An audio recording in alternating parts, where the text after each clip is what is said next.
Randos show is produced live in Sunroom Studios' Base Capsule and in partnership with KLST 103.5, RadioCallisti.org. Remember to catch our exceptional Randos live stream on YouTube every Sunday between 2 and 4 p.m. Eastern Standard Time. And if you have a story, idea, or question that you would like to share, we want to hear from you. Thanks for listening. Wow, that was random. Exceptional radio. Good evening. It's the 18th of June, and we are 3 hours away from Juneteenth. And we've got a pretty exciting show for you today. I want to start with a little bit of randomness for you. So, I follow the prices of audio recording hardware because that's my weird consumerism hobby, and also because it's relevant to the production of this show. And what I've noticed lately, on Amazon especially, because that's kind of my one-stop shop to see practically everything, and I recognize that it's not really the best place, but they typically have the best shipping. So anyways, the price of practically everything electronic and made in China has been going up since, the onset of containment and pandemic and all that kind of stuff. So a microphone that I paid $20 for at the beginning of the year, that's selling for over $40 now. And $40 mics are at least 2 times what they once were, sometimes more. And $99 mics too, they're twice the price that they used to be. And some of the formerly $99 mics that are pushing, $300. And that mic that I'm talking about is actually one of our good friends recommends, and that I also recommend as well. But now I'm not sure if I can recommend that kind of microphone. That's a $300 investment is pretty steep. So, anything that isn't new old stock, and even items that are new old stock, they've all gone up in price. And, I knew this was going to be a side effect of pandemic. I knew prices were all going to go up. And I had considered, everyone out there is using a USB mic for better audio quality for their Zoom meetings and their conferences and all that kind of good stuff, and their podcasts. But man, just wow. Holy crap, those prices are just insane. Yeah, and it's amazing how quickly stuff changed, and I don't know if one vendor changing their prices triggers other vendors to change their prices, or if it's something where, I'll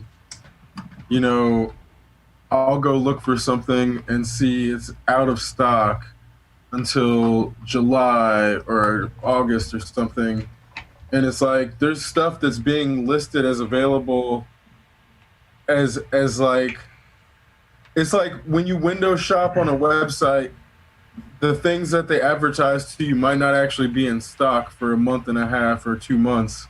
Yeah. So it's this weird, I won't call it false advertising, but the standards and expectations definitely have to change concerning what people expected with overnight purchases and the cheapest shit, and it's like happening quicker than we can probably even realize. And that's, it's one thing with the microphones, but I think TVs are still cheap, but I wouldn't be surprised if they started going back up in price. Like, I remember when I was a kid, a brand new big screen TV might cost $10,000, and it wasn't necessarily a ton of knockoff brands, but you might pay $4,000 or something for not even the biggest thing out there. And that's kind of where now, when you have these like $400 and $300 big screen TVs, and then the biggest ones being $2,500. If you pay $2,500 for a TV, it's going to be the biggest one possible and have a ton of features that make it pretty much a computer. It's like an entertainment computer only, that you can't do Photoshop on it, but basically it's running a bunch of applications on it, and Yeah. our expectations of what devices should do have changed so dramatically when computers are in everything, because everything's smart whether we realize it or not. Like a microwave in the 90s was a lot smarter than we needed it to be. Now a microwave has Android running on in the background. So do refrigerators. You know, Refrigerators, yeah. that's a really good point. My girlfriend, she got her papa bought her a TV, and I think it was like $400. It has Roku built into it, and it has 4K resolution. It's actually quite incredible. It also has HDR capabilities, so it has blacker blacks and brighter whites and smoother transitions and gradients because it's 4K and HDR. And it really wasn't that expensive. $400 for a 4K TV, and it looks great. But now, that TV is like $800. It makes me think about. Sorry, go ahead. Oh, no, go ahead. I said it makes me think about a rebound for the Chinese market. Because I was reading earlier that there was a decrease in imports from China. We were also discussing earlier supply chain disruption.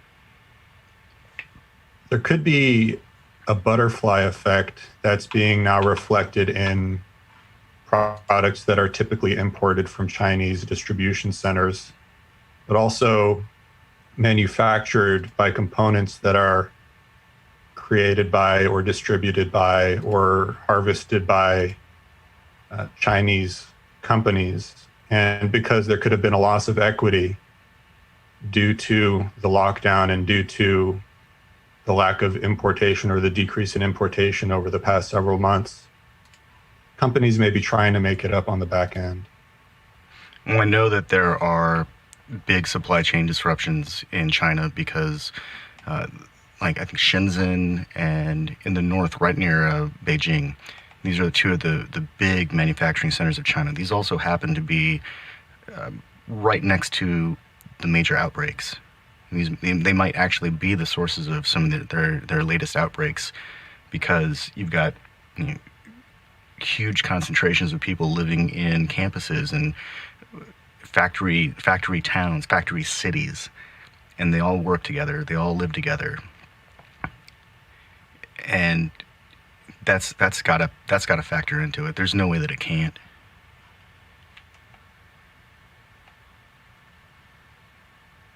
You wonder about the collective health of the organizations or the populations that are both engaging in the manufacture and distribution of products, as well as trying to stay alive or deal with this outbreak or live under more stringent application of governmental guidance and regulation. Yeah. And how that could perhaps be impacting their capacity to manufacture or even get to work. Well, that's a really good point. We don't actually know for certain what the quality of life or the collective health of a factory town is.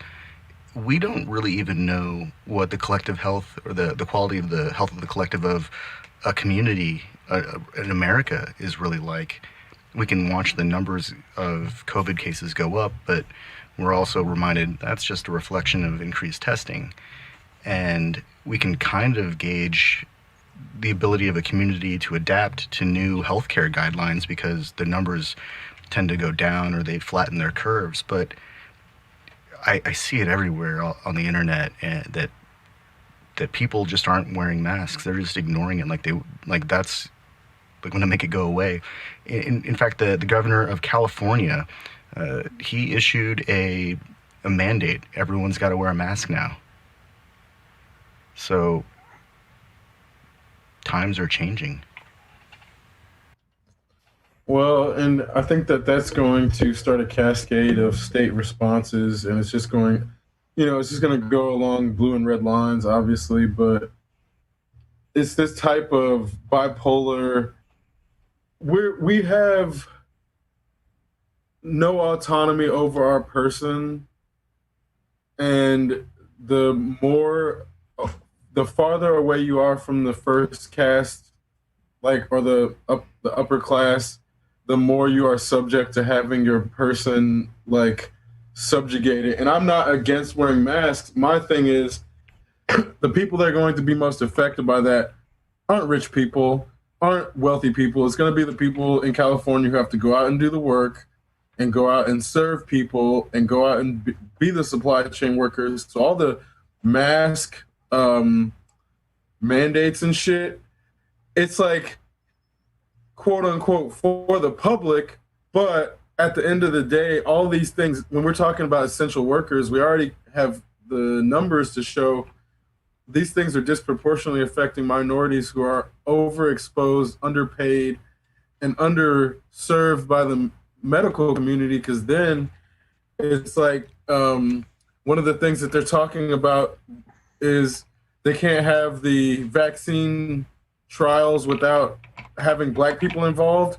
Well, that sounds a lot like Tuskegee to me. So I'm not going to sit here and act like black people are going to trust any shit that the government is going to give out or be involved in concerning vaccines.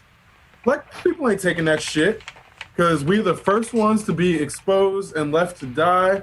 And then they're talking about targeting us to help test, where it's like, again, when the way that these things have unfolded and the response and how piss poor it's been on all sides, I can say, as a black person who is very trusting of science, black people are not going to be taking this vaccine, especially not in the first wave. I don't know if at all, but I can sincerely say that because of the mistrust that the country and the medical community specifically has sown with the black community, black people aren't going to take that shit. Well, to that point, when you talk about the Tuskegee syphilis experiment, when you talk about forced sterilization, when you talk about the obviously and blatantly substandard medical treatment that people of color received throughout the history of the United States, development of the of medical practice. And if you think about somebody like Henrietta Lacks, I'm not sure if you're familiar with Henrietta Lacks, but she was a person of color who had cancer cells that were removed and harvested from her body, and the cell lines. She's the woman who has immortal cells, right? The immortal cells. So there's a book about her called The Immortal Life. Can we call her black real quick? Because I think it's dangerous to conflate black with person of color. Okay. And people use those terms like conflated, and they do not mean the same thing. And I think it does not help if we, like, when we're talking about a black person who happens to be a person of color in the context. Yeah, I'm a person of color. We should refer to you as a black person. Yeah, Tien's a person of color.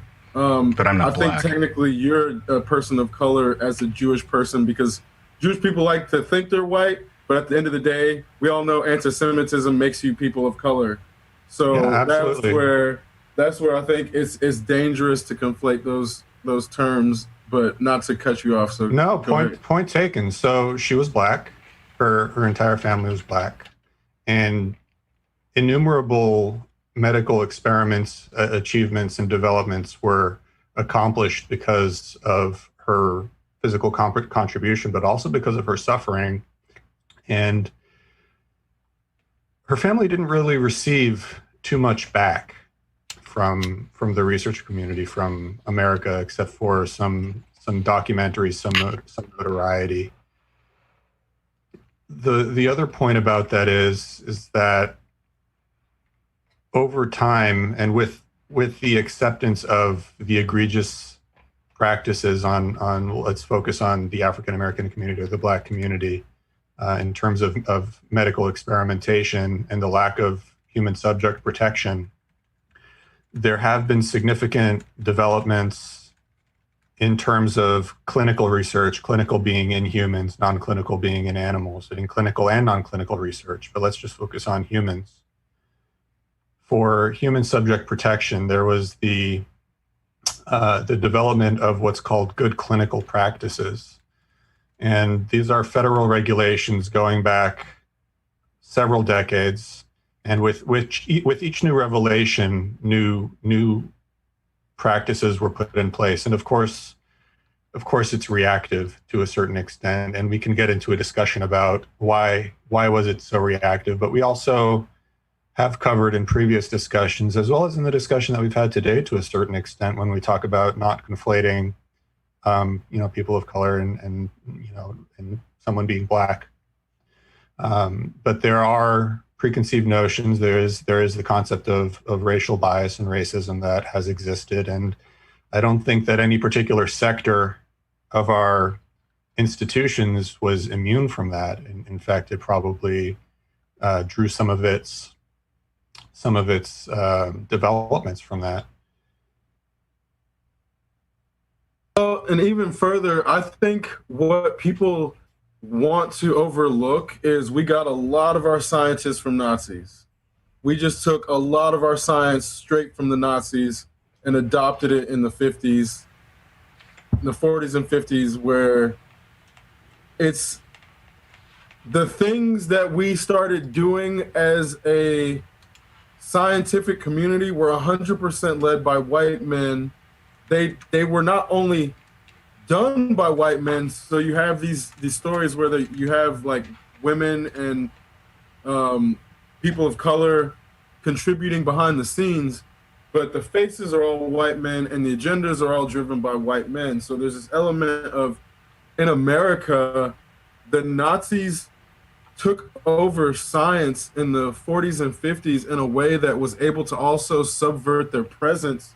Because when you have an entire organization in NASA being, I feel like many people would identify NASA as a liberal organization or somewhat social justice oriented, at least in terms of how they move towards technological solutions. That organization is 100% originated in Nazi foundations and in a way that is, you can't separate it from the organization even 60, 70 years later, to the point where it's dangerous to act like the progress that has been made in a lot of these fields and theaters has not been for the sake of show, just to appease the social justice warriors. And I think that's where, when we talk about all of the things that have been done on paper and the governmental regulations, well, that's great, but the people who are then checking the regulations are the ones that hide all the shit in the first place. So yeah, they're gonna cover it up if they abuse minority communities in tests in a way that is subject to criminal investigation. But then the pharmaceutical companies are so ruthless that they've abused white communities in a way that it's like a whole different abuse. So it's not even, you can't even say that they're racist anymore. They just abuse different communities in different ways now. So it's, sorry, go ahead. From a quick glance at self-experimentation on Wikipedia, there are less than 30 examples where doctors experimented, where they took the treatment themselves. There are less than 30 doctors who were willing to risk their own lives for their research. And I don't even know what kind of percentage that is of every other experiment that was used on other people. Those are known because the ones that died. Well, that's what I mean. they're like 29. Some people who did research and then they never made it past their stage and nobody ever found out about it. So that's like the caveat there. Exactly. There are less than 30 who survived. I'll leave it at that.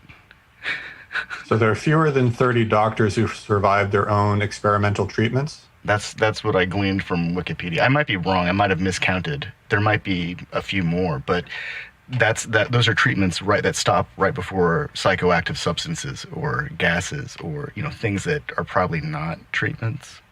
Do we know anything about the safety testing that they did with any non-clinical populations beforehand, or did they just believe in their research so much that they used it on themselves? This is the notable examples of self-experimentation in medicine on Wikipedia. Okay. So I would venture to say that no industry, and I'll use the term a little bit grudgingly, but no industry is really without sin. Yeah. When you think about the pharmaceutical industry, it is important to recognize that there is a history of bad actors. And when you think of human subject research, there is a history of bad actors. That being said, there's also a significant population of organizations that focus on safe experimentation.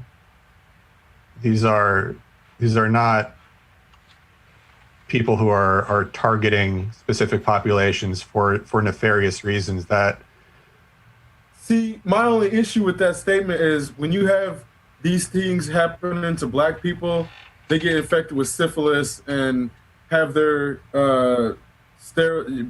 become sterilized right, against the their forced will. sterilization, right? But then when it's white people, they get dosed with acid and dose towns with acid. So it's not the comparable.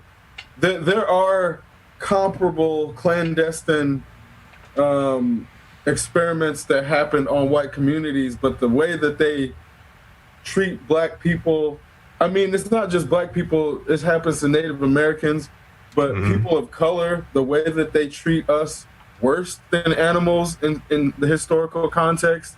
And then when they're doing those type of experiments on white people again, it's like, let's see what happens when they're on acid and they don't know they're on acid. And then, somebody ends up like whether that person jumped out of a window or was thrown out is still up for debate. But that's the type of shit that they do on each other. That's, again, it's not to say that they don't do experiments on white people. It's just they'll dissect the black person and fucking take out their organs and shit and then act like that person did that to themselves and write a story about it and discredit that person and then make that person's family look crazy because there's a story about that person committing suicide and none of it makes sense. But that type of thing applied to a white person is just it's like a different scenario. Speaking of acid, there was a CIA experiment where they gave a dolphin acid and they tried to teach it human speech. And there was a woman who was part of this study, and apparently she, had kind of a relationship with this. So she gets prostituted to a dolphin, basically. That's the type of shit they do to white people. So it's like, that's fucked up. She's a white person that got treated like shit. So, it's not like white people are immune from being poured out or turned into like dog food by this system. They're just not generally the first ones, is what I'm getting at. And there's actually a really kind of amusing story about a baseball player named Doc Ellis who took too much acid. He's a black man, played for the Pittsburgh Pirates, and let's see, when was it? Oh, I can't even see the date. Apparently he threw a no-hitter. Oh, there it is. On June 12, 1970, he stated that he accomplished this feat under the influence of LSD, and he was a starting pitcher for the National League All-Star game in 1971. So he's a pretty good guy. He had a pretty good career. But as the story goes, he pitched a perfect game while on acid. Oh yeah, that guy. It's one of those things that it's kind of a pop culture thing to be aware of if you're into baseball, but it's not really celebrated because he's a black guy who was on acid. They don't want to. That's not part of the storied legacy of baseball. No, I follow. I just want to go back. I want to make sure I understand. Sorry, I kind of derailed everything with this word acid that's fine. tangents. No, I want to understand the point about the disproportionate targeting of Black people for inhumane clinical trials or experimentation. Because that's only because the Nazis were in Germany first, and then again, that's like the shit that was happening to American Black people in slavery is a whole different thing that was not experimentation. And then once the Nazis and shit came over, then they started experimenting on Black people in the same way that they were doing on Jews in Germany. So again, there's this whole element of like experimenting on people. That's a whole different level of treating people like shit and inhuman. That's what I'm saying. Like the stuff we were talking about, forced eugenics, that goes all the way through the fucking 90s, bro. It didn't stop in like the 50s and the 60s. There's shit that like went through the 90s that they just fucking found out. So I'm saying like, I'm talking about the shit that, because people, there was no internet to find this stuff out on, the stuff that is just now getting discovered that was happening in the 90s and people are just now waking up to what's actually happening. That stuff is still happening is what I'm saying. It didn't stop in like the fucking 70s. It didn't stop in the 70s. But are we talking about every clinical trial broadly? Like, are we talking about every medical advancement, everything? No, I'm Or talking about specific instances of it. Like, you must not be aware of them. I'm saying, like, there are instances. I'm aware of the Tuskegee syphilis study. I'm not aware. That's like that's old. That's way old. Eugenics. And the only reason. Here's the problem. The only time people acknowledge this shit is when white people acknowledge it. So there's stuff that has happened to Black people up into the 90s that we've been trying to say was happening in our communities, but until a white person comes out and acknowledges that it was actually happening, it's like conspiracy theory. And that's the issue with like when you're saying like you're when I'm referencing the Tuskegee experience, I have to do that because that's the only shit that people acknowledge as being legitimate, because that's the only one that white people will acknowledge. It's not the only one I acknowledge as being legitimate. It's the one. Not you, but I'm saying white culture. I understand.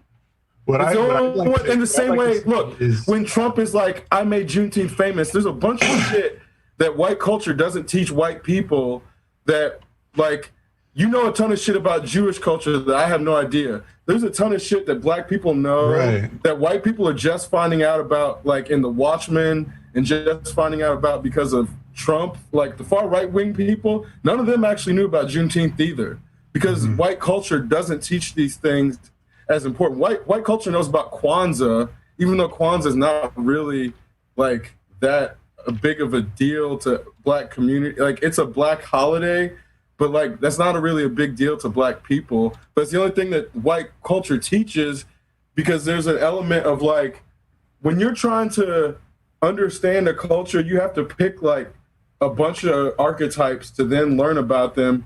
And when there was no internet, there's only a few archetypes that people could absorb from other people's cultures. And the Tuskegee experiment is like the only one that gets acknowledged for Black people, is what I'm getting at. I found a chart. It's demographics of Phase 1 participants at one northeastern and one southwestern U.S. facility. Minority participation in clinical research, June 2010. I'm going to put this picture up real quick. But, with 13,000 total participants, 4,700 of which were white or non-Hispanic, 8,877 are all non-white. And of that 8,800, there are 5,755 African Americans as part of that test. That's the highest single number of a specific ethnic group within the test. Now, do we know what that was studying?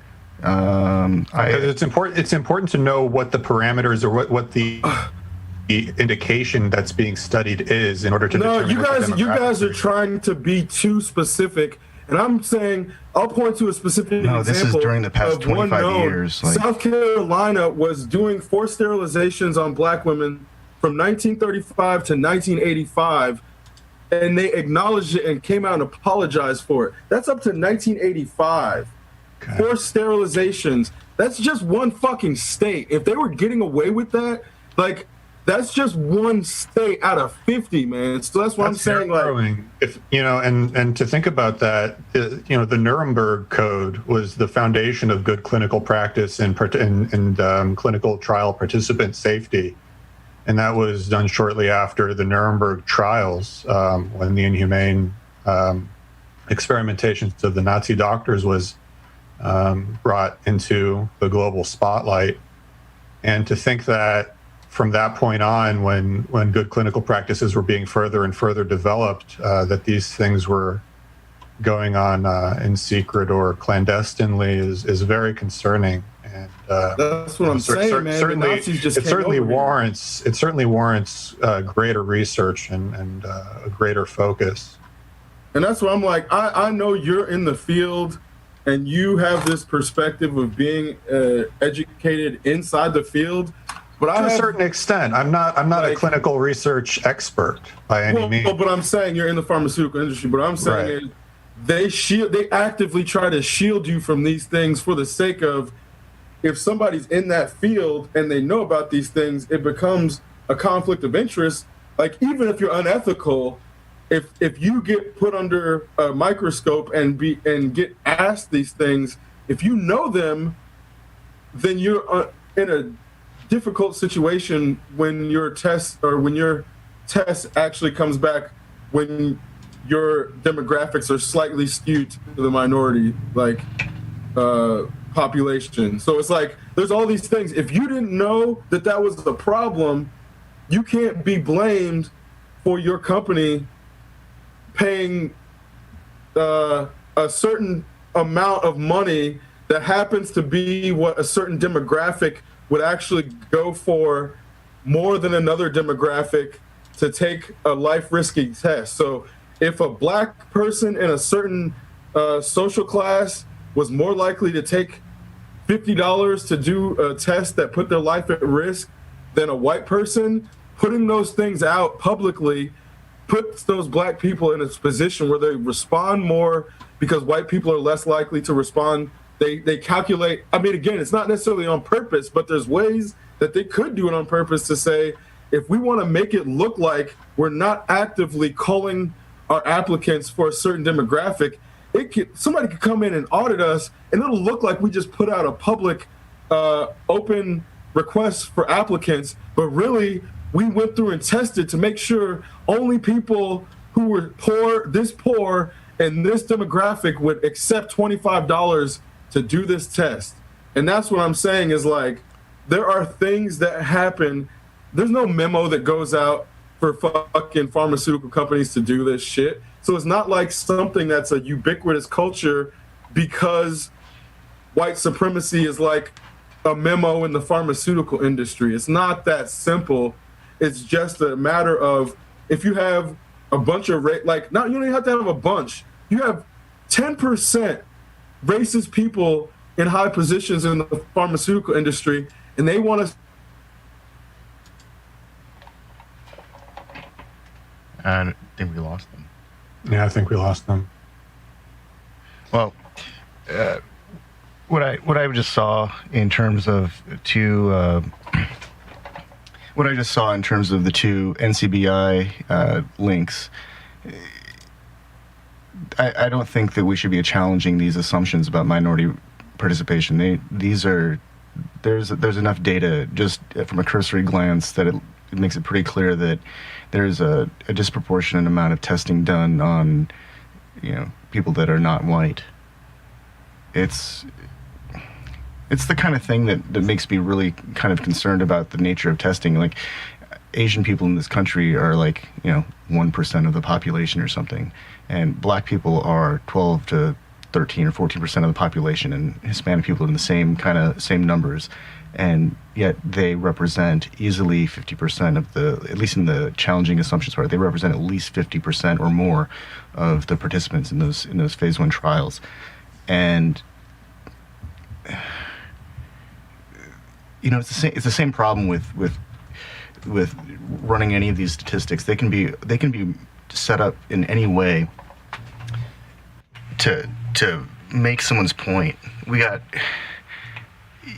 when half of the black people, or I'm sorry, half of the people that are killed by police are black, but only 12% of the population is black.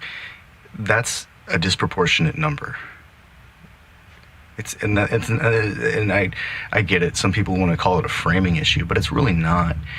If there are 12 people, if 12% of the population is black, and half of the murder rate of police is black people, and there 40% of the population is white, there's just no way that we can accept that it's like that. Anyways, we're going to take a short break, and when we get back, we're going to pick up right where we left off.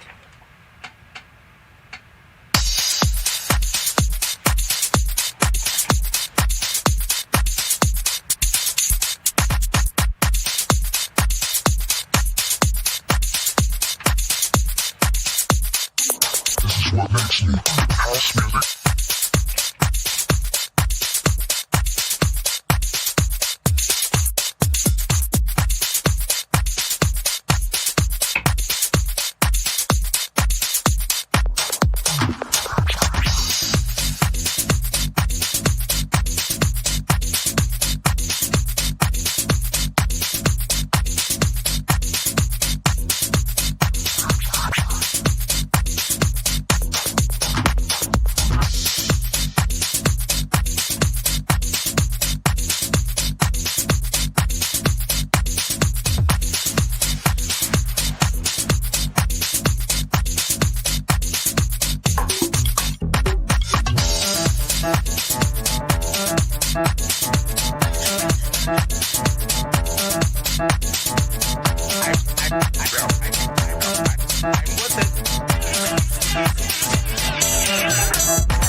Hey, can you hear me? Good.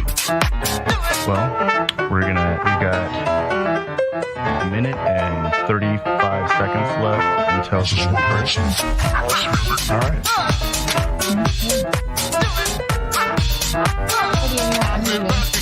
Hi, Leo.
And we're back, and we also have a call-in.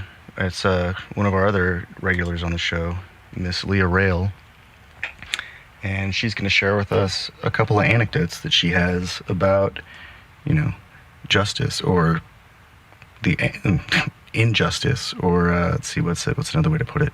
It's not just everyone. So, welcome, Leah. Hi. So I'm going to, I've noticed on Twitter, and I go under a pseudonym on Twitter, that there are people that are saying, don't come on here and tell us about the one time you saw a cop do something right. And I thought to myself, you know what? That makes sense, because I've only ever one time in 38 years seen police officers do something that I felt was right, whereas they prevented what would likely have been a crime. It was St. Patrick's Day, 2010. I was at a bar, club, pub in Destin, Florida, called McGuire's. And I was pregnant at the time, so I was the designated driver and just hanging out for a little bit. And I saw these two girls who were just wasted. It was like 8 o'clock at night. I thought, you poor things. I mean, I kind of felt sorry for them for how drunk they were. And so they're trying to catch this cab, and all of a sudden this guy's trying to get in the car with them. And there's police there because there's hundreds of people there. And the cops are like, hey, do you know those girls? And he's like, no, I'm just, I'm catching a ride with them. And they didn't let the guy go with those girls. And I call them girls because at that time, I was already almost 30.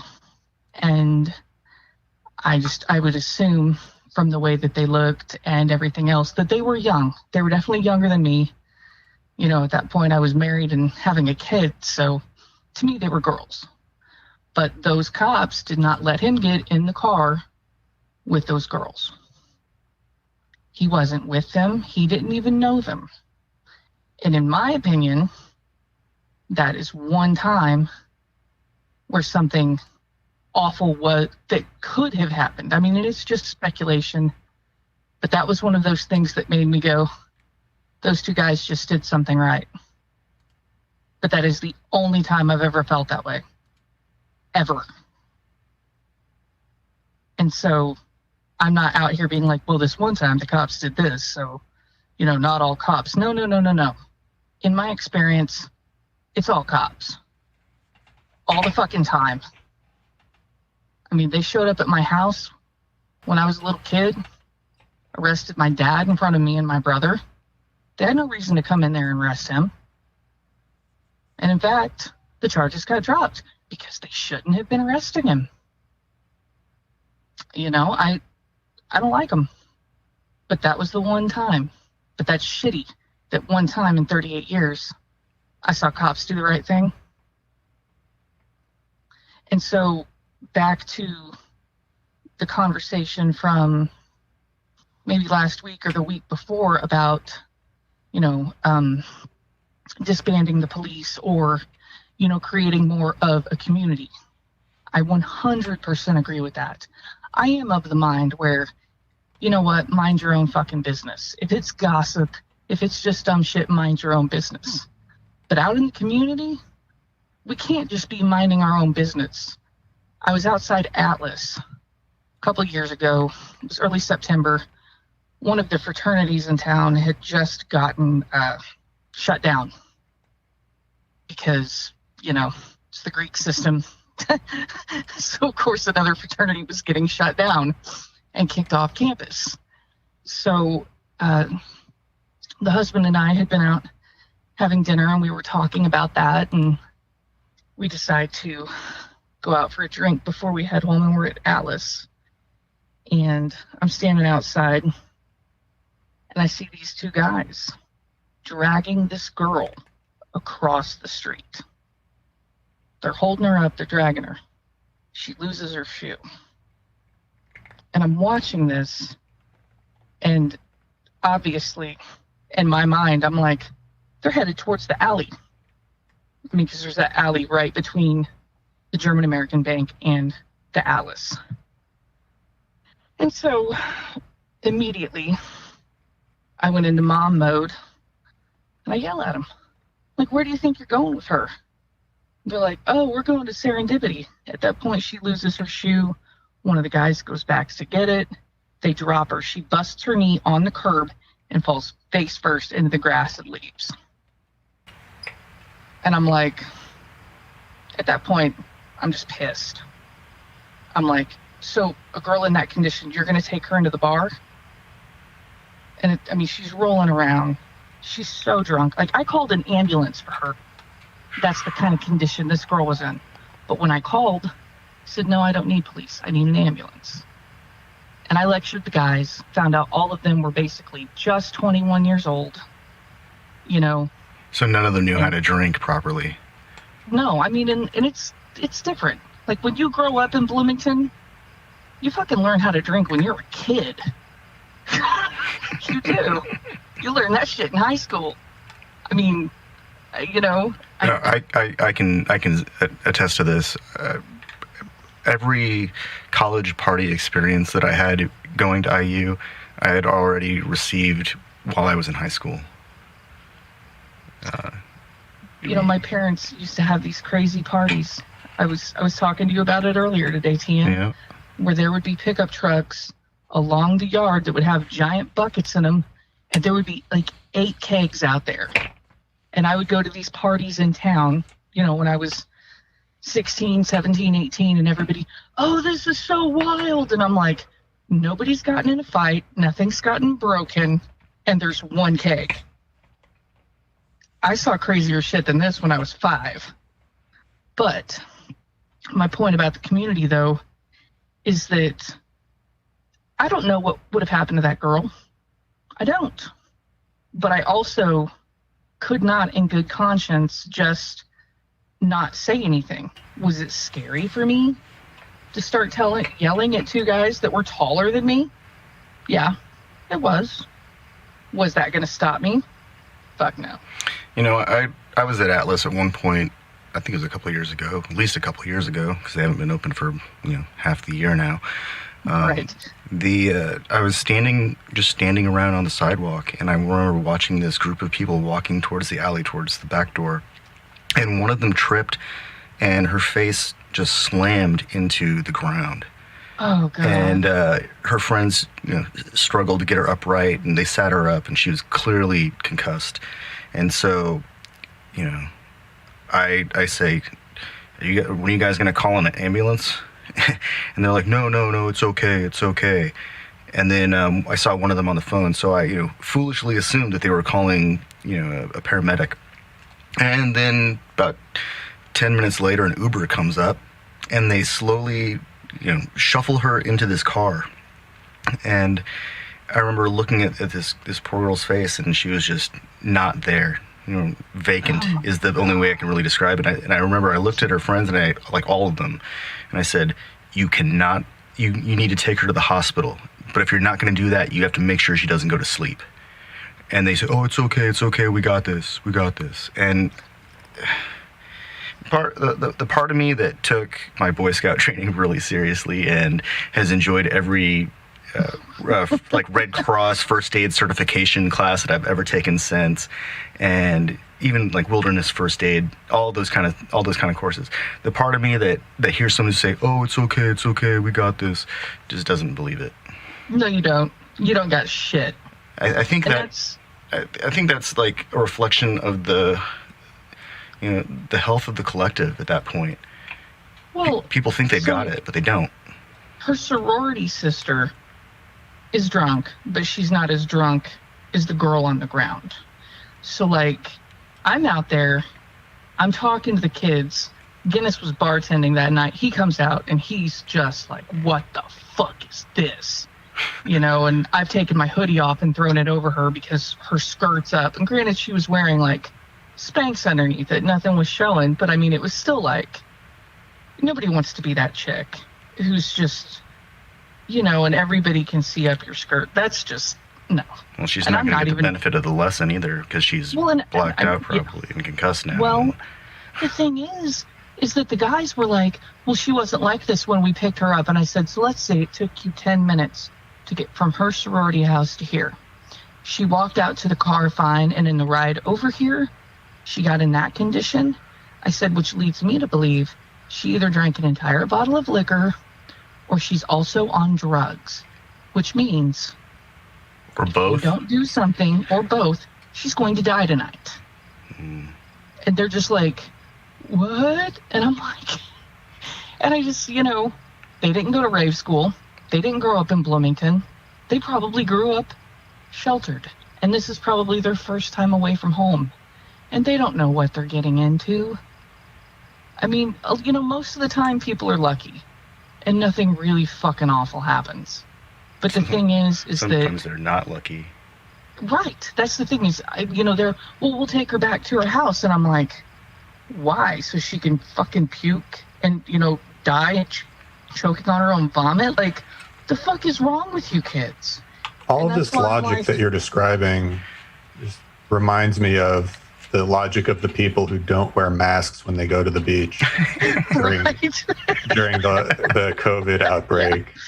Like, oh, Right, I mean- if I die, I die. YOLO. We'll be okay. I don't have to do anything. I don't have to do dude, anything at all, and we'll all be fine. These same people were out like raw dogging strangers in fucking public bathrooms before COVID. So Oh, It's God, like- sorry.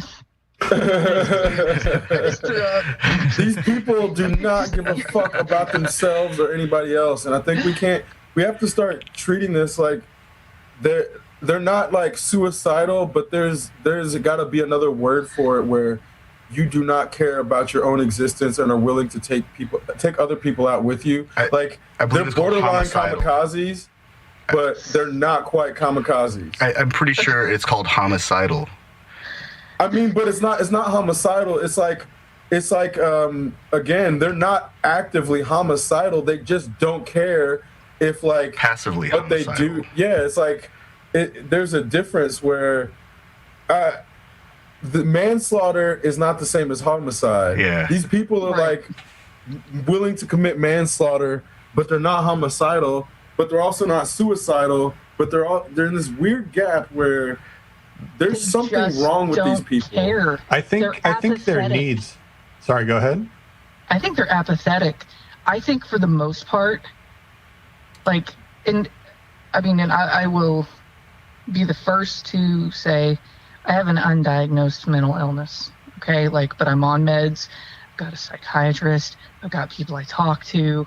I do my shit because there are days where I literally wake up and I'm like, what the fuck is the point of, do I have to really do this again? And I feel like a lot of people feel that way. And instead of seeking help, they're, as you said, raw dogging in a bathroom, before COVID-19. They just are so desperate to not feel like shit that they do the most awful things that are actually only going to end up making them feel worse, but they don't know that because they don't have any fucking self-awareness. They can't think about anybody else because they can't even think about themselves. They're too wrapped up in, I need to feel good right now. I need to do what's going to make me happy right now. Because if I don't, I'm going to just lose it. The more you That's what I describe think's it, going on. it sounds like a person who's so wrapped up in their lower self. And there's like Yes. this mystical discussion of the Cinnabar region. And it's basically like they're trying to be less crass about talking about somebody who's obsessed with their genitals and can't stop thinking about their genitals and the associated feelings with their genitals. And these people are so wrapped up in those genitals that they don't even care about self-preservation, to the point where it's like everybody who gets an STD is not like a pervert, and it's not somebody who is just flippant with their genitals. And a lot of people who are flippant with their genitals never end up getting STDs. So those two things have nothing to do with each other. But there's this 100%. person who is so wrapped up in coming that they don't care how they do it if they lose their genitals in the process. Like, and that's where it doesn't have to be something that happens immediately. If they get burnt and lose their genitals a month later, that person just wasn't able to fathom the outcome of their decision, and they burnt their genitals off to come. And that's this element of these people who don't have the capacity to think outside of what's happening in their genitals at that very moment, to think, oh, this might actually burn off my genitals in a month. You know, I've seen the same people do that shit with drugs too, though. I've seen that same thing with drugs. A dude It's that's the same impulse. I thought I was taking a whole vial of acid, but it was GHB. I watched a dude fucking overdose one time, and that was the story I got about him. GHB is fucking nasty. It has to stay in a glass container because it'll burn through fucking concrete. See, I never did it. I never tried it. I never wanted to, because I'm one of those people that, like, the way that I was raised, when you were at a party, you did not set your drink down. If you were drinking, you kept your hand over your cup while... My mom got dosed in the 70s and apparently jumped out of a moving car because she was freaking out so bad. And so for me, like, I was taught safety etiquette very early. You know, my mom's like, you're a girl. You got to think about these things. Keep your hand over your drink. Don't do drugs if you don't trust the people that are giving them to you. And in fact, don't do drugs. But what I'm saying, though, is if you are going to do them, you know, you need to be careful. I didn't drop acid or do cocaine until I was 19 years old. Like, I put off doing a lot of stuff because I was like, well, what if I freak out and die? What if nobody will help me? What if nobody will take care of me? You know, like, and the thing is that, you know, you've got people that are just so reckless. And I'm not going to be like, oh, don't ever do anything. Don't have fun. But God, don't be fucking stupid. And these kids are just stupid. And there's adults out there being stupid. I'm not going to get COVID-19. Good for fucking you. I wish I felt that way. I wish I knew that. Sounds like you're describing another kind of epidemic, an epidemic of behavior, epidemic that could be psychological or psychiatric in nature, an epidemic that could be a matter of learned behavior. I mean, my own father has drank and drugged himself into Alzheimer's. My dad is going to be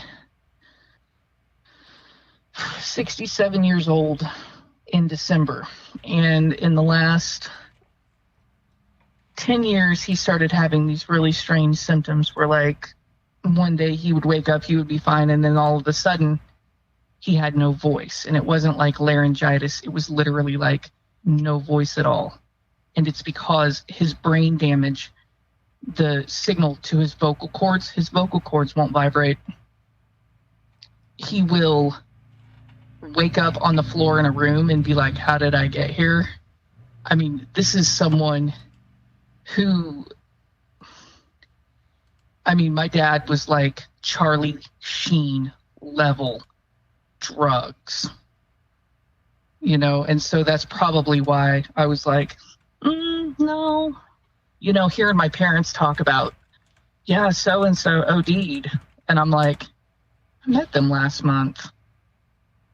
You know, and then you've got, there is an epidemic. It's a mental health epidemic. It's a stupidity epidemic. It's a racism epidemic, sexism epidemic. I mean, it's not, you know, when I hear Chris talk about it not being the worst timeline, I do believe that. But this one's pretty fucking rough. I mean, like, we need a helmet and to buckle the fuck in. Well, I think we're in the midst of a significant purge of some kind. Yes. I remember, I think it could have been one of those present in our current company who used the analogy of putting insect or worm-infested fruit into salt water and then seeing what emerges. And I think it could be analogous to that. In that case, we're seeing a variety of behaviors under the current conditions, nationally, globally, emerge, and they can no longer be hidden. And the conditions are just right. And the right platforms are being given the most vocalization and the most visibility. And there are reactions to that. And these reactions are now in the midst of explaining themselves or justifying themselves or explaining as to why they don't need any justification, why they have just as much of a right to exist as any other particular platform or line of ideas. And it's truly a communication or a conflict between components of the same collective of a society. I know it's very cliche to say something along the lines of we live in a society, but we live in an organic system comprised of human beings, comprised of systems that human beings have devised over the course of millennia. And this is only one iteration of it. This is only one incarnation. You know, maybe that's why it's not working, is that it is an organic system and we're trying to apply artificial rules to it. And we're trying to control it through artificial means. I mean, and it's like I said, you know, if you see something, say something. And I know that's a fucking cliche, but that is how I feel. I mean, I saw a kid in elementary school. His dad brought him to school in a diaper because he had wet the bed the night before. And he had taken a piece of yarn and made the kid write a sign. And he had to wear that into the school. And I saw this and I immediately just started screaming at his dad. And we were in 4th grade. I mean, I didn't even like the kid. Like, don't get it twisted. I don't have to fucking like you to fight for you. But that's the thing though, is that you've got to say something, you know. And I on Twitter the other night was like, you know what? It is scary the first time that you confront a fucking racist. But you know what? It gets easier. You got to do it. I mean, it's, you know, and it's one of those things that you have to figure out. Is it worth your job? Because I did it at my job. I called so many motherfuckers out. And eventually I ended up leaving that job because, I mean, it was making me miserable. And money is not everything to me. But the thing is that I'm not going to fucking be quiet. I'm not going to be quiet about it. What I've learned is the truth is like a hot potato, and you don't want to get caught with it when somebody else like discovers it. Because when you're talking about calling people out in like 4th grade, I think there's some people are quicker to call out things than others, where it's like, I don't know if it's a learned trait or some people just are inborn more rebellious and likely to point out hypocrisy. But I definitely think that there's an element of, it's something that you can't, some adults will punish a kid for doing it even if the kid's doing it when they're right. And I think if a kid does it out of turn but they're right, you still have to let them make their point. But if they're out of turn and they're wrong, you have to address it as such. And I think that that's how you get people not calling out when they are only half sure. Because sometimes you want to call somebody out and you're not sure if you should, then you might end up making yourself look like an idiot because you jumped the gun on something. And I think that's where people need to have the capacity to be judicious about calling something out, because you never know. You don't know, and you have to trust yourself to know that you're using that judiciously. For sure. And I think like calling stuff out, being too quick to do that is also a danger of being like the white knight that is always coming to people's aid before they get a chance to save themselves even. And that's just one scenario, but well, in my situations, the kid was being abused, obviously. But the thing at my job, I didn't even start it. The girl, I was friends with her on Facebook. She had monitored on my bus a few different times, and I liked her. Like, I genuinely thought she was like a good person. And then, or on Facebook, and she posts a build that wall thing. And I'm like, God damn it, I liked you. So I unfriend her. I don't say anything to her. I just unfriend her, and I'm going to leave it at that. And so we are outside the lounge one morning after route, and she's like, so I noticed you're not on my friends list anymore. Did I do something? And I'm like, yeah, you kind of did. She asked. She asked. And so I'm like, build that wall. Really, you feel that way? Well, I mean, it's for the safety of our country. I'm like, oh, bitch. Oh, you bitch. Oh, my God. And I never called her anything other than a racist. I didn't call her stupid. I didn't call her a bitch. I mean, and I was getting hot. So I was starting to get hot. the state of Kansas is actually like a test bed for ultra-conservative Republican ideology, and they passed this really restrictive legislation that was, applying punishment to the cities that allowed people operating businesses to hire Mexicans and immigrant laborers, and pretty much within a month, the economy The state shut down. the economy of Western Kansas collapsed. Of course it And did. later that year, the state of Kansas had to borrow like $500 million to pay off their debts, and they were still running a deficit. And so by the end of the year, the mayors and leadership of the counties and the cities and towns of Western Kansas, they were all pleading for relaxing of these restrictions because they couldn't function without immigrant work. They just couldn't. And so this idea that a wall is good for America, a giant wall, let's pretend that they built some 60-foot wall with all the preventative measures that nobody could get around, and it also goes underground a good 100 feet, so that no one's digging underneath the thing. And let's pretend that now nobody can get in through our southern border. A significant portion, I'm going to say like half of our southern states' economies will tank. 100%. And it's not like 100%. it's not like something that can be. We don't have a standing waiting workforce of people who are waiting to take those jobs.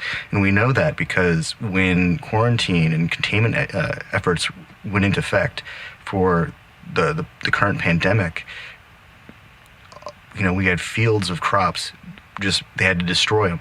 I watched a video of a field of potatoes, it was like they dug a giant potato pit and they were burying potatoes. Eggs were being crushed. Milk was being dumped out by the hundreds of gallons because they just couldn't get it anywhere.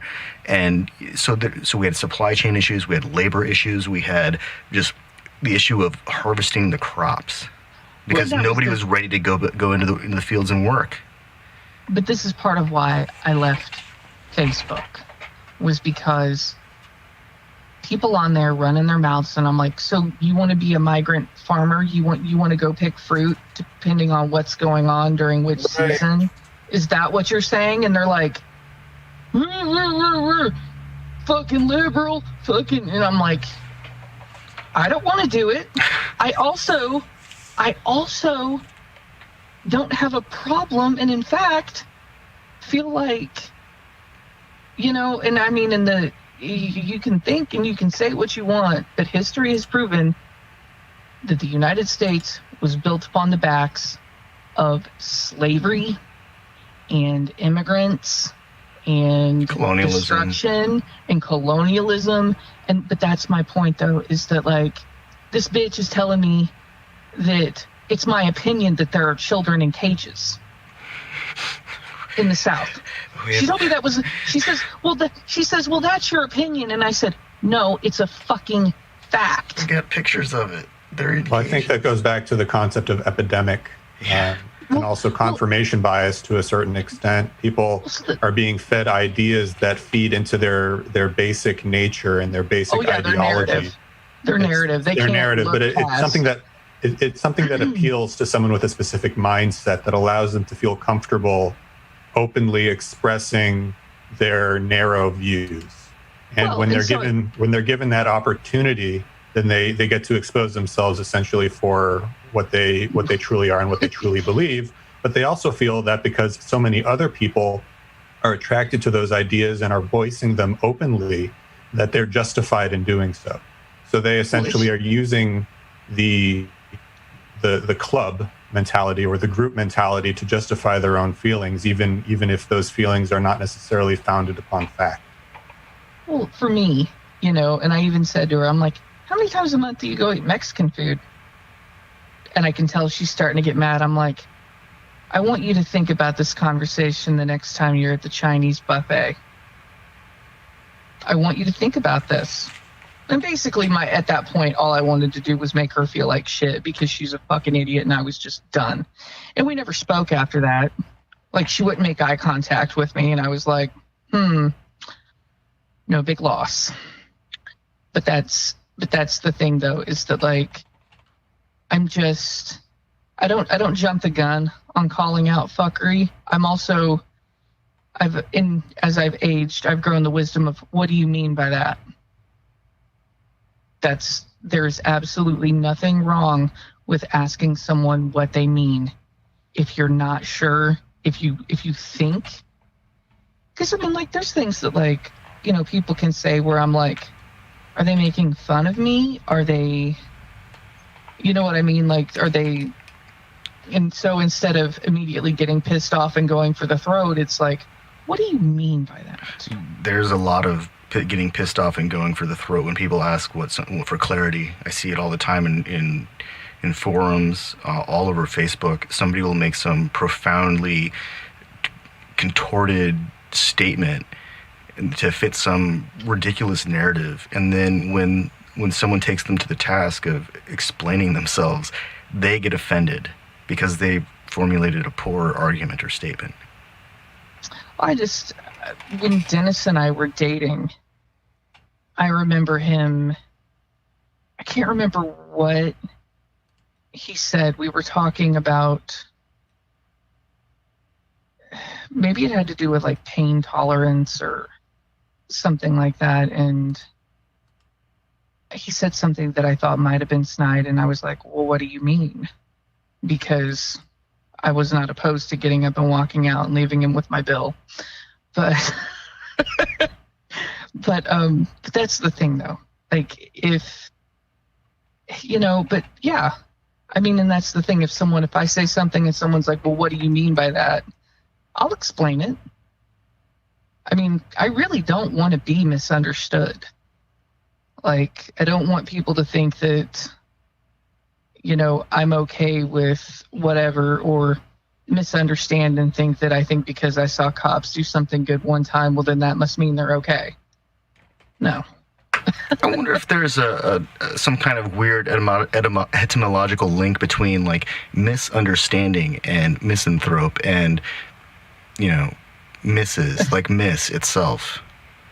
I wonder if that stuff all has some weird casual link, because I know in Chinese, the word for the character, there's the word woman has a character, and then the character for concubine is two of the characters for a woman. So it's like to be a woman, you have to, or to be a concubine, you are doubly a woman, like twice the woman.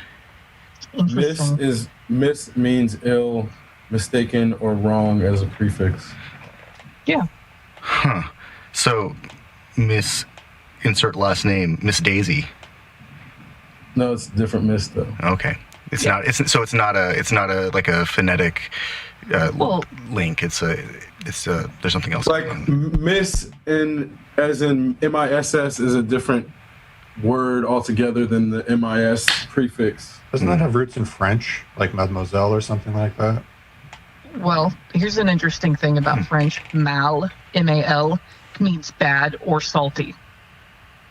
So anytime, I'm feeling fucking salty, I'm in a bad mood, mal. When I learned that, when I took French, many moons ago, I thought that was funny. Well, that's just clever. It is. It's like, I feel French are bad. I'm clever fucking people. salty. Mal. But then you think about, maladjusted. Salty adjusted. Absolutely. Totally salty adjusted. Yeah, so French and English are both Romance languages which have roots in Latin, but they have variations, which then you have some cognates, like where a word is like invented in English, then the French might make up their own. So, for example, like ordinateur is computer. Mm-hmm. So, like, bibliothèque is based on the prefix root that goes back to Latin. So, there's all these library places where, like, French, they have an actual council in France to determine which words get adopted from English, because they don't want the language to be too polluted by English. It's a really crazy, the French people are very protective of their language, in a way that Americans only wish we could, because we don't know all the rules enough. Well, the English enough language Americans- is freaking convoluted. It really is. American English is very convoluted. Oh, for sure. I mean, I remember, I did have trouble learning foreign languages when I was in high school and middle school because of the way that they use adjectives. Like, we would be like, that's a blue house, and they're like, the house is blue. And it's like, I could not wrap my mind around that. And nobody explained it just like that to me. Because,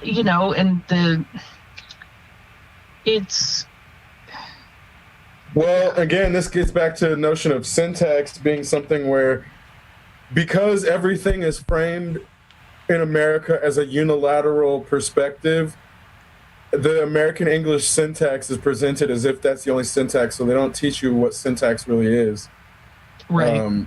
And that's kind of, again, there's all these things about the way that information is presented, so that people's perspective is shaped in a unilateral manner that they don't realize is unilateral. So when we think of what's happening in the world, we're actually thinking of what's happening in America, and we're actually thinking of what's happening on our television. But that's because we're conditioned by our language and by the way that our culture uses language to make it so that it's easy to manipulate how we perceive things. And this is why this is a very complex conversation, but this also gets back to why people need to decolonize their minds, in that when you just highlighted two different syntaxes from languages that aren't that far apart. Oh, and it's time for another break, and we'll be right back.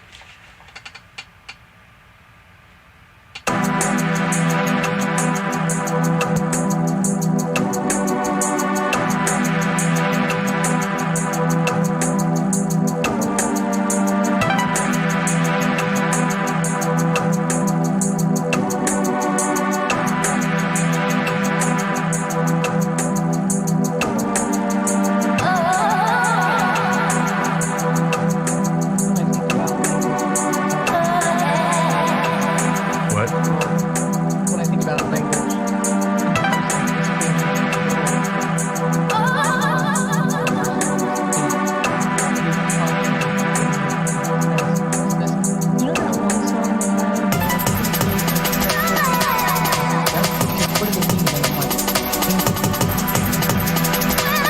Okay, we've got a 4 minutes before we get to the break. I'm going to get up and refresh my beverage. I'll be right back.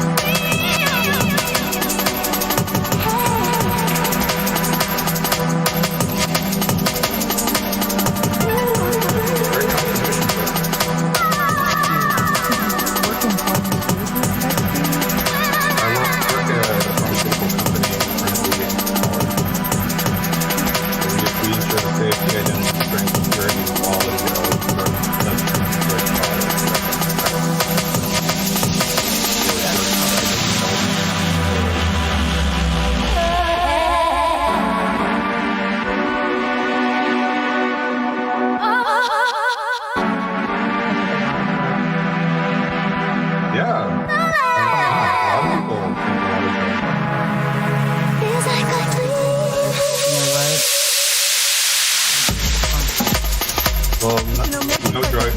ones without side effects.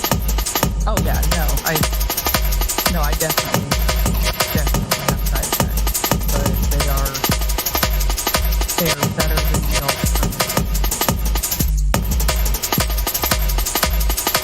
So I have an uncle who's schizophrenic. I had a great aunt who's schizophrenic. My dad, even before the dementia, was just nuts. And I feel like I'm allowed to say that because I'm the one who grew up there. 2 minutes, 40 seconds. I'll deal with side effects. I mean, as long as they're not worse than what was happening to begin with. Right. And it also depends on the medication. A lot of the medications for mental health have varying side effects, severity, conditions.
We've been kind of talking about the health of the collective and trying to dissect various aspects of how to recognize whether or not the collective is even healthy, and it seems like it's not. And earlier this week, Chris said something really interesting about the concept of the health of the collective, and that it's often framed as a matter of national security, but I don't think that national security is actually about securing or ensuring the safety of the collective itself. It's always framed in terms of the government and what's best for the government and how do we protect the government's interest. And citizens are arrested when they do something that concerns, that is concerning an issue of national security. And I wonder, how does that actually? What are we actually protecting? I think you called it a colonized. You said it was like a colonized military industrial complex at this point.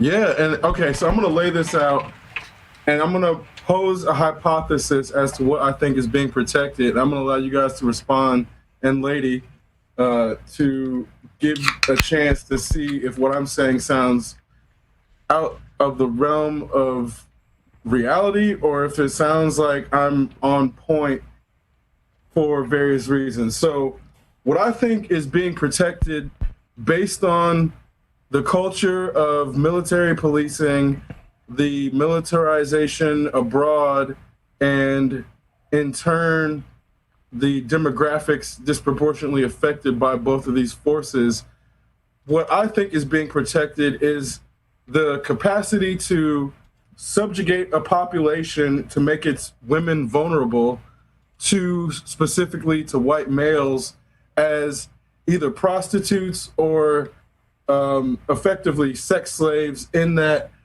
when you get to a certain point, those things become the only viable option to pay your rent based on design.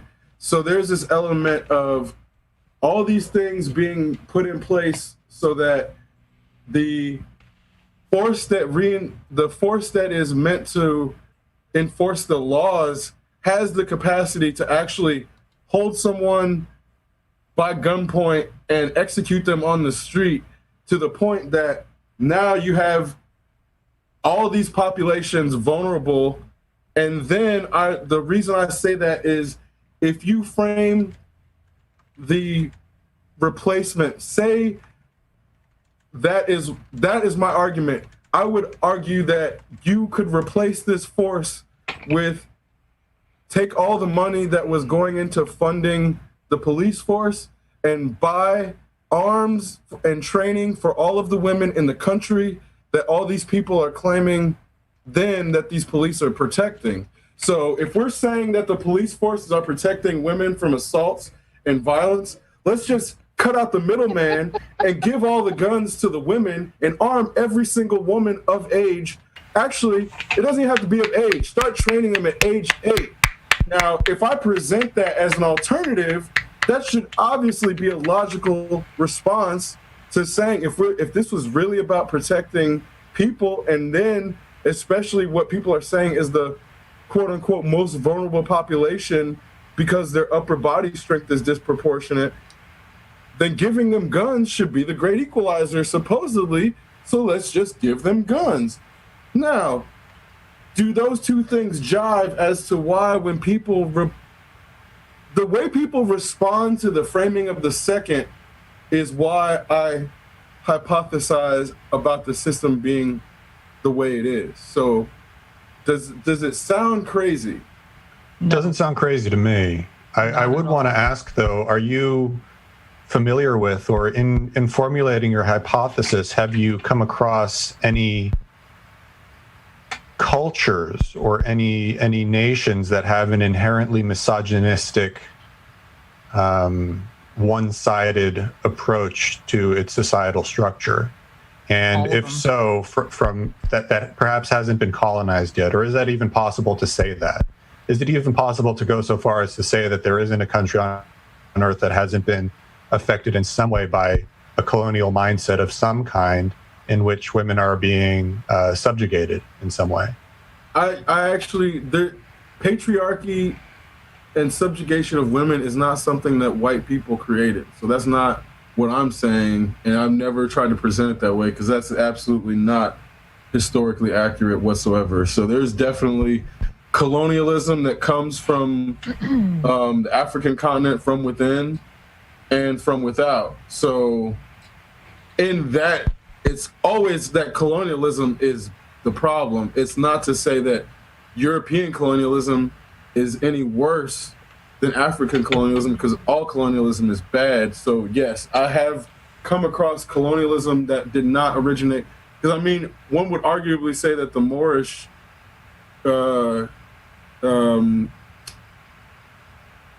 dynasties were not European, like white European in origin. So that's like, they didn't get their culture from white people, but they were definitely colonialists. So there's all these things about, when we talk about colonialism, I think in America, it's easy to conflate colonizers with white, light British people, because they're American is effectively British light, but that's what we want to conflate with colonialism. But unfortunately, colonialism, it seems to arise when there's too many bored men, is what it comes down to. They start trying to colonize shit. Because you never see a group of women trying to colonize anything. That's just historically not something that happens. Like, sorry.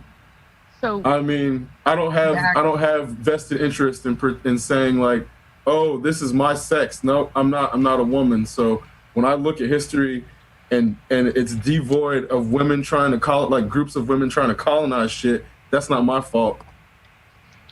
So at one point, you know, in history throughout the world, if a woman, if her husband died and she couldn't find someone to take her in, she had to become a prostitute to take care of herself and to take care of her kids, because women couldn't get actual fucking jobs.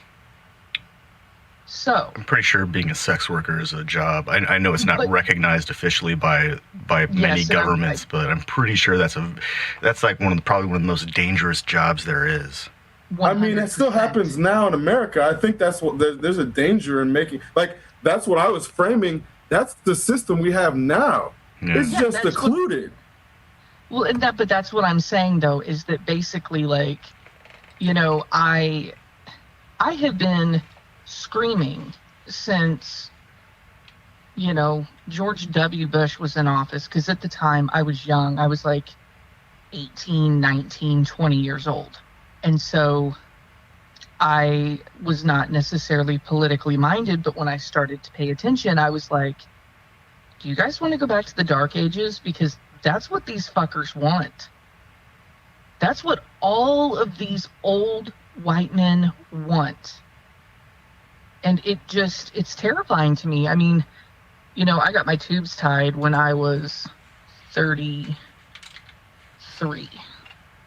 And when I got that done, there was a sense of relief for me, because I thought to myself, if they were to somehow overturn Roe versus Wade, and I ended up with an unwanted pregnancy, no matter how it happened, and I couldn't safely have that taken care of, what would I do? And then I ended up dating a guy for a little bit, and he was just like, we would make the most beautiful babies. And I immediately thought, this guy's trying to fucking trap me. And I peaced out. You know, but I mean, I couldn't get pregnant unless it was going to be like ectopic. But that's the thing, though, is that it's yes, in my opinion, in my experience, it's about having control over women. It's about having control over people. All people, but specifically women. You're going to breed for us. You're going to cook for us. You're going to clean for us. You're going to have sex with us when we want you to. That's all we're here for. Sounds like you're describing the commodification of women. 100%. I mean, the thing is that I have never felt more divine than when I was pregnant. My body was literally building another person. And there is power in that. And men want to control that too. You know, people want to control all of that. And there are women that want to fucking control other women, which that disgusts me. That absolutely makes me sick, because it feels traitorous. It feels,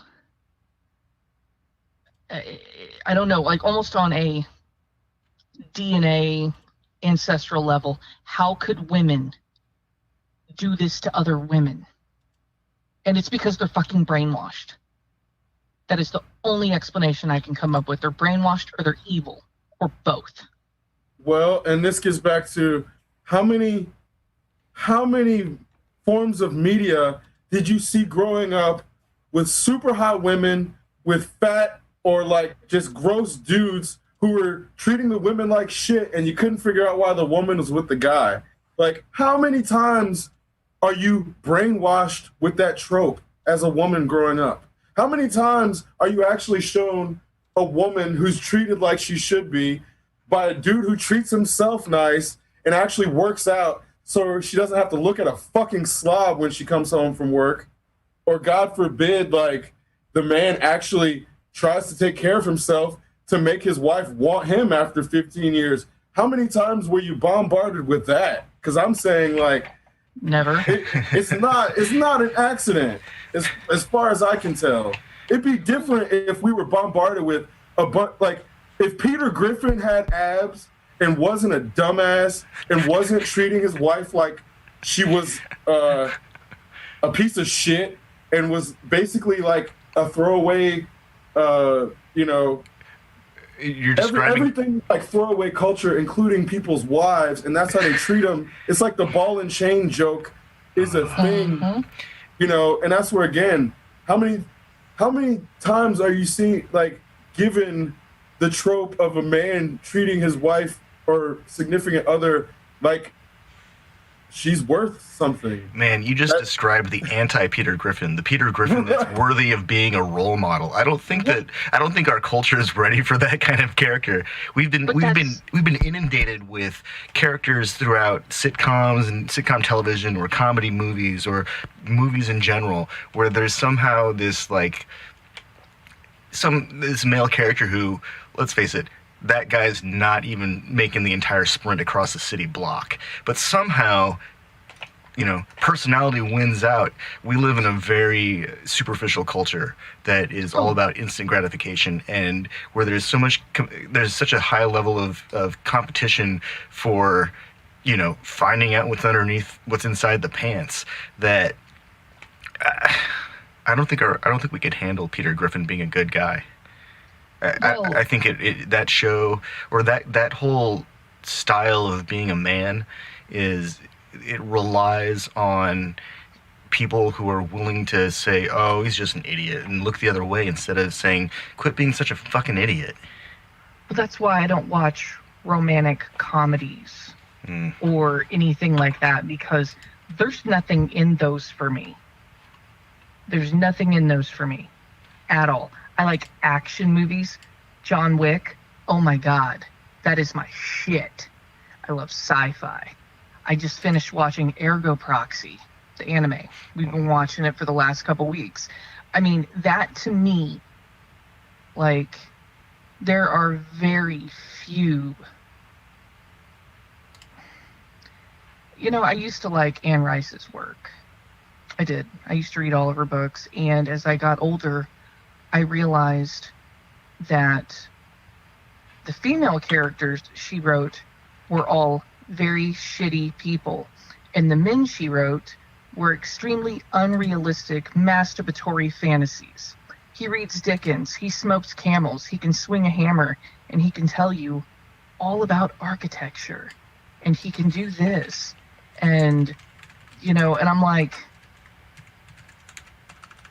what the fuck is this? I mean, I get it, it's fiction, but it's like meta fiction. It's like a present wrapped up with a bow and there's nothing inside of it. Well, that's the thing, though, is I'm like, this guy does not exist. These shitty women 100% exist. And what the fuck is wrong with her? Why? I don't understand why she's like, these men. Like, don't get me wrong. I like men. Kind of. I'm married to one. I love him. And I mean, but the thing is that I always come back to that quote with, I have to shoot a man every now and then to remind them who I am. And I identify with that 100%. So Lindsay in the comments writes, but the real question is, why is the beauty ideal that a woman has to be thin and model gorgeous? Girls are bombarded with the Barbie ideal. Fuck that. And Word. It reminds me that the beauty myth itself is an exceptionally challenging, traumatizing, and damaging Nazis. I can say this, and and I'm not ashamed. If you were to look at Botticelli's artwork, the women in it, curvy, Yeah, they're round, called Rubenesque. That's from Rubens, though. That's from Rubens. Yeah, Okay, no, but they're not going to call them Botticelli-esque. They're going to call them Rubenesque. But the point is, though, is that I am Rubenesque. I am. I used to be skinny. And then after I got done being skinny, I was a bad bitch. I was 126 pounds of muscle. And I was not necessarily happy that way. I went to the gym 5 days a week. I was very careful about what I ate. I'm not saying that I don't take care of myself now. I'm just saying that I don't wake up and think, you know, I don't hate my body. I don't. So I'm looking at an ad that I will send an image to. There's a bunch of ads from the early 1900s where it was like trying to get people to gain weight because the aesthetic had not yet gone to the cokehead skinny. And that's, I refer to it as skinny fat. If you do not have muscle, I call it skinny fat. And that I was skinny fat when I was in high school. I was literally, Tian remembers, I was 100 pounds. Yeah, I was 100 pounds. Leah was a very tiny package back then. Very tiny. And now, I'd be like, I'll arm wrestle you. I'll lose, but I'll arm wrestle you. That's the thing, is that I'm strong. Like, I'm not, other than the dislocated shoulder. But the thing is that I have strength. In the early 1900s, there was a diet that was quite popular, and it was the tapeworm diet. Oh, dear God. I'm going to fucking throw up. Yeah. Chris nearly making me puke earlier with raw dogging in bathrooms. I need to go to the clinic after talking to you. We're like, Dennis, take me to the clinic. They made me sick. But that's, those people existed. I know. Okay. Fun fact. It still exists. Fun fact, I have food phobias. Like, I really need to deal with this in therapy, but I literally do have food contamination phobias. It's serious. Like, I'm very careful about expiration dates. I'm one of those people that, like, literally taste tests things because I'm terrified of, and I know that getting a tapeworm is, like, highly unlikely. But there's that part of my brain that's like so scared of it that it's almost like it could happen. Sure, it's a phobia. It's also a reasonable concern. That's what expiration dates are there for. Right. It's also why we have the USDA, because you remember Upton Sinclair, I believe, he wrote The Jungle, and that was that basically exposed the food processing industry in the United States for being egregiously terrible. Yeah, I don't really trust the USDA, though. And really FDA. Kind of don't. I'm sorry, what did you say? You don't trust them? No, not really. All the time. Fucking E. coli in the ground beef. All the time. There's, sure. Recalls, absolutely. There have been several recalls on all kinds of stuff. There was oversight. The fucking melon farmers in Colorado that literally caused the worst listeria outbreak in the United States because they were using shit water to water their melons. Like, I think tons of people died. Or maybe it was only 13 people. I know that a ton of people got sick off these cantaloupes. And that right there was like, being bombarded with that kind of stuff. And then having stomach problems when I was in my late 20s. It's just kind of spiraled from there. Like, I'm just really like, there's days where I have a hard time eating because I just get so, like, freaked out. Or if I take a bite of something and the texture isn't right to me, like, I can be in the middle of eating something and have to stop eating it because it's all of a sudden, like, I just get weird. I'm very sensitive to dairy products. If I feel like a dairy product is turned in any particular way, I completely avoid it, and I get a little weirded out. Yeah. Yeah. Yeah.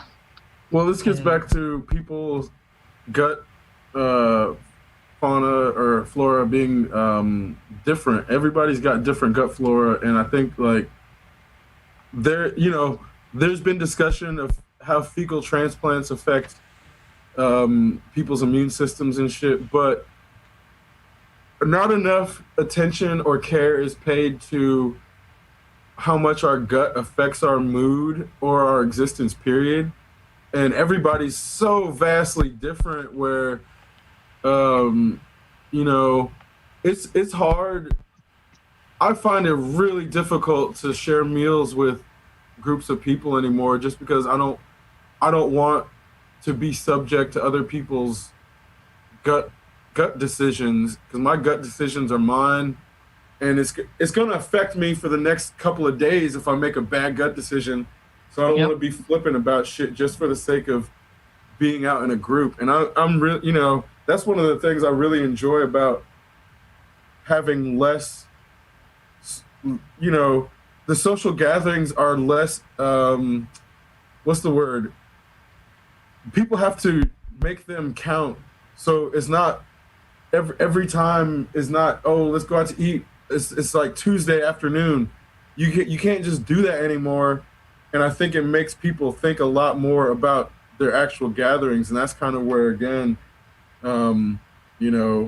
if I eat something bad, whether it's sugar or too much fat, it affects me for the next couple of days. And I just don't want to deal with that. It's not, and I can't think about what we're talking about if we're sitting in a group thinking about how I'm going to feel shitty because somebody ordered something on the pizza that I didn't want. And that's kind of where I think a lot of people just overlook that for social convention, but I hate that shit. That's the type of shit that annoys me as an adult.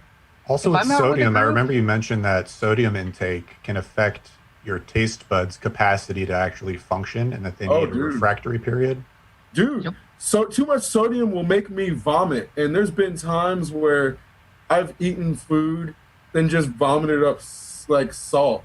And that's where I'm like, the way that sodium, the foods that are made for public consumption just have too much sodium in them. I can't do it anymore. It's just too much sodium. And that's where I'm like, I'll do it once a week maybe, but I'll pay for it whenever I do it. And I'm glad to know my friends consider that when I say it, because I don't say that to be a dick when I'm like, I don't want to eat with people. It's something where there just might be too much sodium something, and I go home and puke it all up. Well, I'll process all the food, just not the sodium. It's people will think you're being stuck up, and that's so fucking bothersome to me. So bothersome to me. And that's the thing, is that I like veggie pizza. I don't want meat on my pizza, and I like meat. But the thing is that I'm also learning a lot about food right now, because that's the core readings for our English class, and basically like I'm watching TED Talks about food and doing all of this different kind of stuff. And when the guy was like, the most amount you should have within a week of meat is like a half pound, and I was like, that sounds completely reasonable to me though. A half a pound of meat in a week? Yeah, I would have no trouble with that. That's not even a full burger for me. Well, but the thing is though, I had a hiatal hernia repair. I have like chronic scarring in my esophagus. I have permanent scarring in my esophagus from acid reflux disease, and I have irritable bowel syndrome. I have a lot of stomach issues. And when you talk about, the gut microbes and mental health, I can guarantee you that me not feeling well and having stomach troubles has absolutely contributed to how crazy I am. 100%. I've always been anxious. There's been times where I've gone to the hospital because I was convinced that my stomach hurts so bad I knew there had to be something wrong. It was fucking anxiety. Now, I mean, granted, you know, they drug me up and send me home and I sleep it off.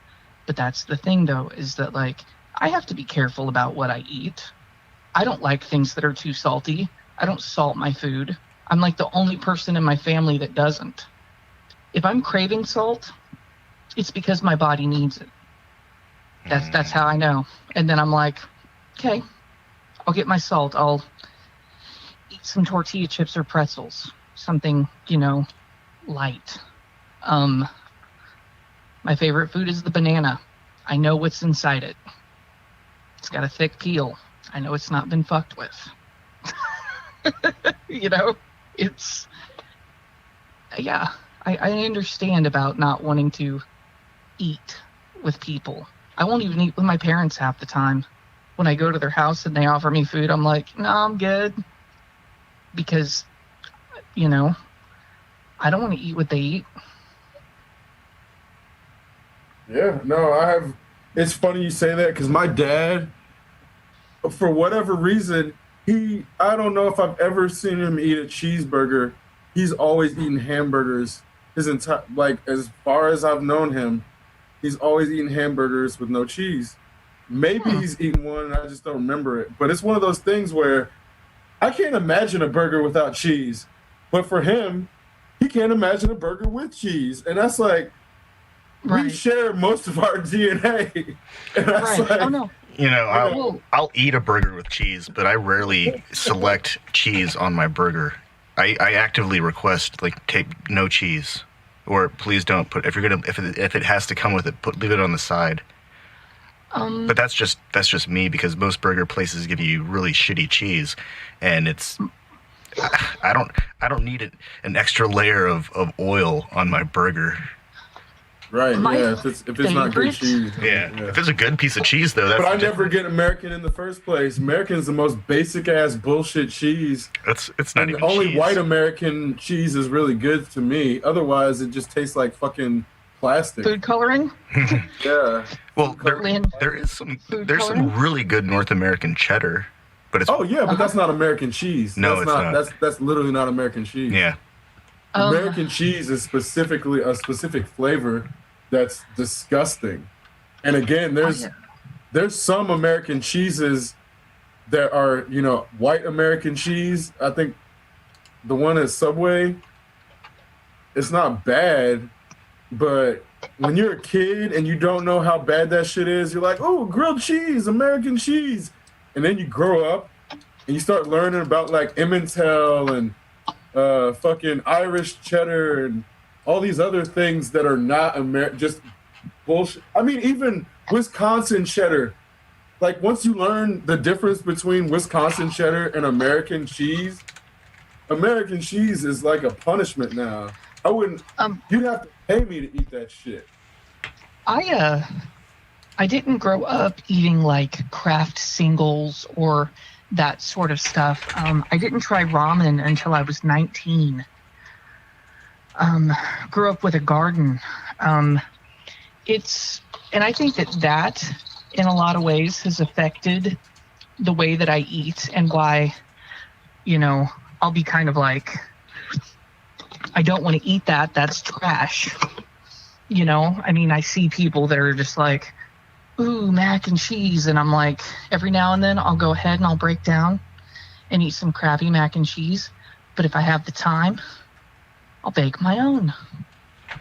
You know, it's...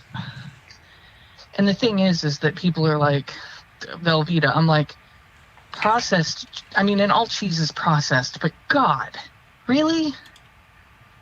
Like, some of it's not even real milk, or, you know, it's like literally cheese vegetable flavored. oil. Yeah, exactly. Yeah. Oh, and cheese flavor. Don't fucking get me started on that. God, that is so gross.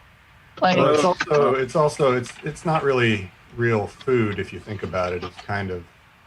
But that's the thing, though, is that it's what's affordable, and that's why poor people are sick. Exactly, and it affects essentially what we were talking about earlier, which was the health of the collective. We're going to let Daniel do the closing statement. Oh, sure, thanks. And in regards to the health of the collective, you know, what is that? What is the collective? Is it a term that relates to collectivism? Is it the needs of the many outweighing the needs of the few? But in which case, who are the many and who are the few? Who creates the needs? We don't want to just identify what the needs are, but we want to understand their origination, their point of origin. We want to understand why they were created in the first place. Currently, we have a set of capitalistic, neocolonial, pseudo-individualistic needs that are imprinted onto a hierarchy of needs that are loosely based off of Maslow's hierarchy of needs. And everybody en masse is trying to meet those needs based off of that preconceived artificial structure, as we said earlier.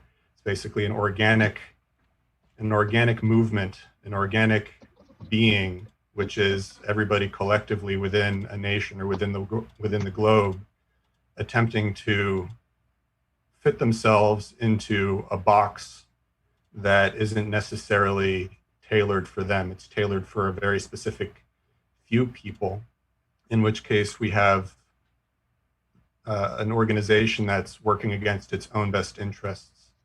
So, in that, if it's working against its own best interests, then it's actually going to make active steps and conscious steps to take away or detract from its own health.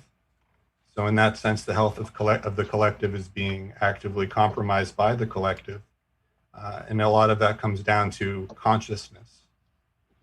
What is consciousness? It's an awareness. It's the understanding of oneself. It's an understanding of one's basic needs and one's desires.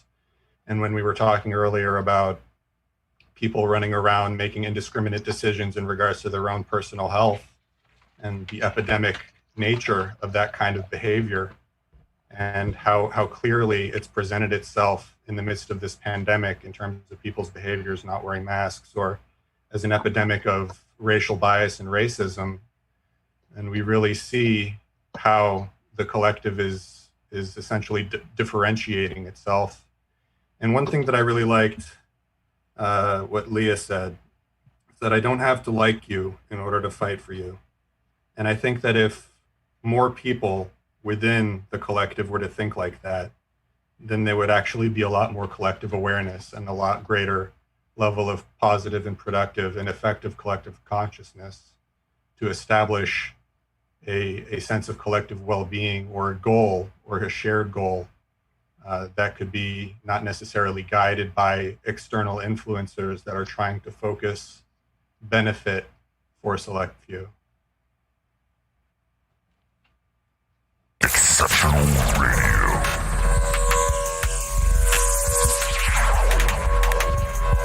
Exceptional Randos show is produced live in Sunroom Studios Base Capsule and in partnership with KLST 103.5, RadioCallisti.org. Remember to catch our Exceptional Randos live stream on YouTube every Sunday between 2 and 4 p.m. Eastern Standard Time. And if you have a story, idea, or question that you would like to share, we want to hear from you. Thanks for listening.